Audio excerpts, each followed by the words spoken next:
Hey, it's Mo Egger. If you're looking for a place to watch the playoffs, you've got to stop by Long Neck Sports Grill. 3 locations in northern Kentucky, Wilder, Hebron, and Richwood. Each one of them very easy to get to. Each one of them with 4K TVs all over the place.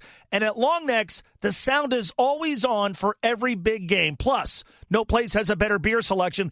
And if you haven't had Long Neck's wings, what are you waiting for? Long Neck Sports Grill, perfect for the playoffs. Stay late, come often. We've done this on Wednesdays now for almost 2 years. We talk injuries with one of the experts from OrthoCincy's, Orthopedics and Sports Medicine. The great thing about OrthoCincy's is they have specialists and locations all over the tri-state, and that includes walk-in orthopedic urgent care at 5 different tri-state locations, and they have extended evening and weekend hours in Edgewood and Anderson. Learn more at OrthoCincy.com. That's OrthoCincy.com. Joining us this week is Dr. Amelia Wiggins from OrthoCincy's. We have 3 different players to talk about as we inch closer to Sunday and the NFL Conference Championship games. I want to talk about one of my favorite players in the league, Deebo Samuel, wide receiver for the San Francisco 49ers. So in their game last week against Green Bay, he leaves early in the first quarter, tried to come back. He could not. He's got a shoulder injury, a left shoulder injury. They do x-rays. There's no fracture. He is considered 50-50 to play in this game on Sunday against Detroit. He did suffer a hairline fracture in a game earlier this season, and he missed a couple of games. The fracture has been ruled out, but could the injury be related to the one suffered earlier this year? You know, it could be. It could be. I think what he had earlier, it sounded to me like a microtrabecular fracture. That's a fracture deep in the bone, not something that would show up necessarily on X-ray, but we would see on the MRI. And I equate those to a deep, deep bone bruise. So the bone breaks at more the cellular, the trabecular level, but the whole bone is still intact. Certainly still hurts like a fracture. You know, so just because the initial X-ray shows that there wasn't a gross fracture, he could still have, you know, a deep bone bruise or a fracture, the microtrabecular fracture on MRI. And it was unclear as I was doing some research if he had that MRI. So yeah, maybe related. I watched the injury a couple times. You know, it could also be his AC joint. He kind of just gets hit from a couple different directions, and it was a little unclear as to what really happened. Yeah, and so it's unclear, but I was hoping you could sort of let us know what types of injuries he could be dealing with, knowing that it's not debilitating enough to definitively rule him out for Sunday. Yeah, I think, you know, one thing could be that microtrabecular fracture, that kind of hairline fracture. They talked about a deep bone bruise there. That makes sense to me, the way he got hit. He didn't, like, fall to the ground. You know, he didn't strike the ground. It didn't look like his shoulder dislocated. So that deep bone bruise could be at play. A rotator cuff contusion would certainly affect him and also could result from a direct hit like that. An AC sprain is another one that, you know, you don't have to have a necessary deformity of the AC joint to have a sprain and some pain there when he's reaching up and out to catch a ball. So those would be the main things that come to mind. And we'll see. You know, I would say it's 50-50 for all of those things. None of them are tears per se. You know, he didn't dislocate the shoulder. He doesn't have an unstable joint. It doesn't sound like he has a rotator cuff tear.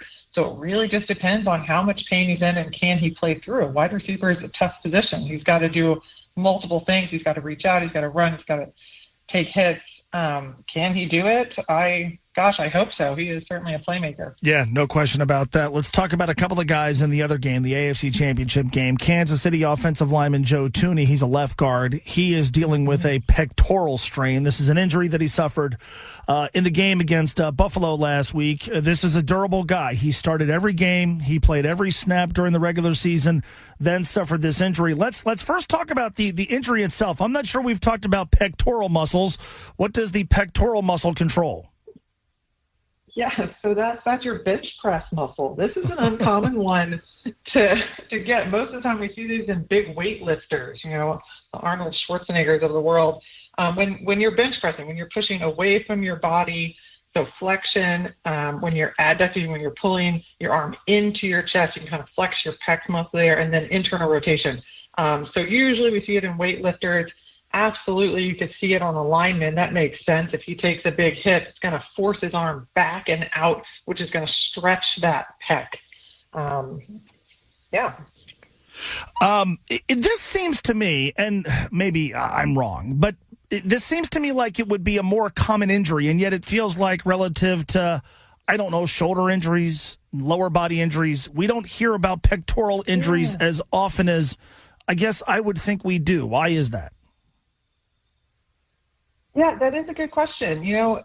Because it's a big muscle. It's a big muscle in your body, and you're not using it, like I said, you're using it for a bench press. That's a very specific motion. Usually football players, even linemen, as they're blocking, their arms are close into their body. You don't have it out, so you don't have that pec on stretch. So it's really not in a vulnerable situation most of the time. So I'm not sure exactly how he got hit, but his arm must have gotten pulled back at just the right angle to stretch that pec out. He's lucky he didn't tear it.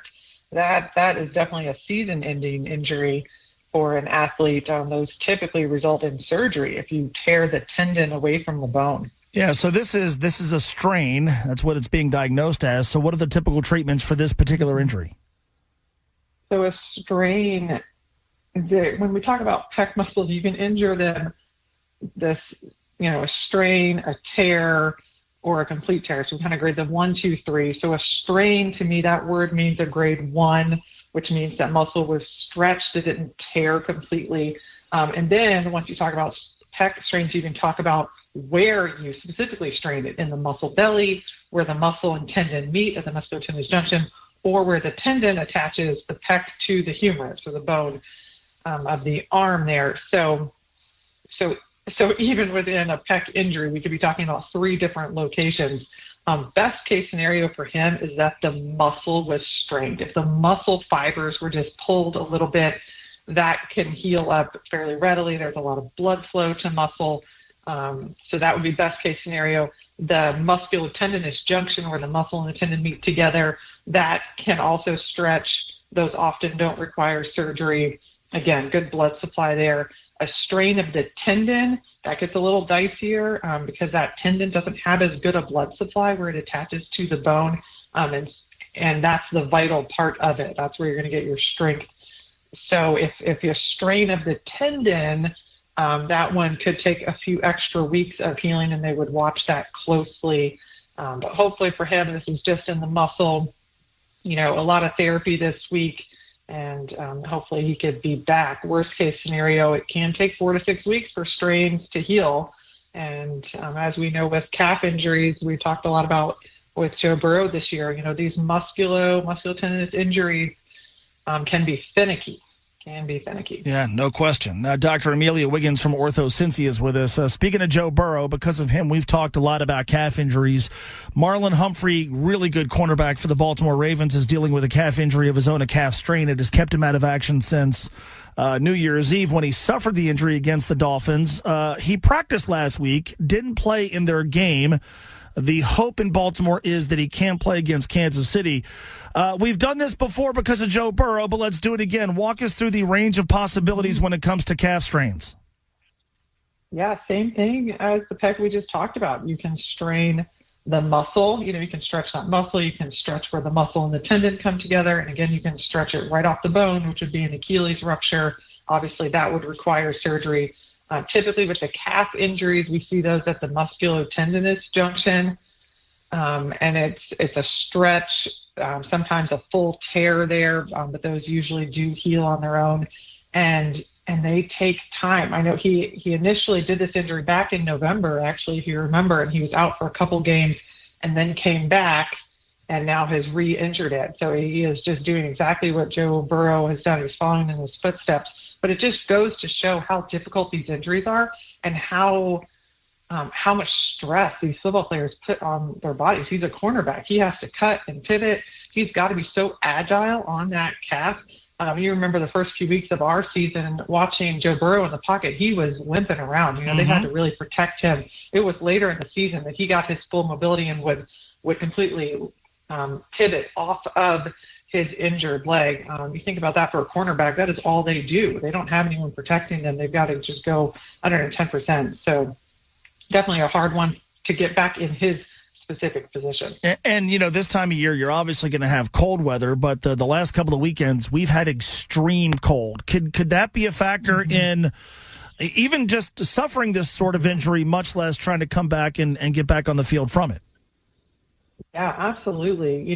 This is why we really stressed all of our weekend warriors to get a good warm-up, get a good cool-down. Getting a good warm-up increases the blood flow to that muscle. That muscle is going to stretch out. It's not going to be as prone to a tear, especially when you go to cut and pivot and put 110% of your weight on it. It's going to have a little bit more agility there if it's warmed up. So having this very, very cold weather on the extreme cold absolutely puts all of our athletes at risk for injury. So that's why you'll see them warming up on the sidelines, wearing those compression sleeves. That'll keep the blood flow in that area. They'll be staying warm, between plays, and even using heat packs you might see. Yeah, it is dangerous to play in this weather. No question. Awesome insight as always. It's always cool having you on the show. I do appreciate it. Dr. Amelia Wiggins from OrthoCincy's, thanks so much. Thank you. Go Lions. Yes, we're on the you like every other Bengals. It's the one thing we can all agree on. We're all rooting for Detroit. Right, absolutely. Oh my God. We'll see. I'm hopeful. Yeah, you and me both. Thank you, Doctor. Much appreciated. Thank you. You're welcome. Have a good day. All right, there you go. Dr. Amelia Wiggins from OrthoCincy's. I say this every single week. The great thing about OrthoCincy's is they have specialists on locations across the tri-state, including walk-in orthopedic urgent care during the week from 9 a.m. to 9 p.m. and on Saturdays from 9 a.m. to 1 p.m. at both the Edgewood and Anderson locations. It's easier because you never need an appointment, and it goes without saying it's cheaper than going to an ER whenever you have an urgent orthopedic injury. These folks were great to my daughter when she broke her foot. Go to OrthoCincy.com. That's OrthoCincy.com. Hey, it's Mo Egger. If you're looking for a place to watch the playoffs, you've got to stop by Long Neck Sports Grill. 3 locations in northern Kentucky, Wilder, Hebron, and Richwood. Each one of them very easy to get to. Each one of them with 4K TVs all over the place. And at Long Necks, the sound is always on for every big game. Plus, no place has a better beer selection. And if you haven't had Long Neck's wings, what are you waiting for? Long Neck Sports Grill, perfect for the playoffs. Stay late, come often.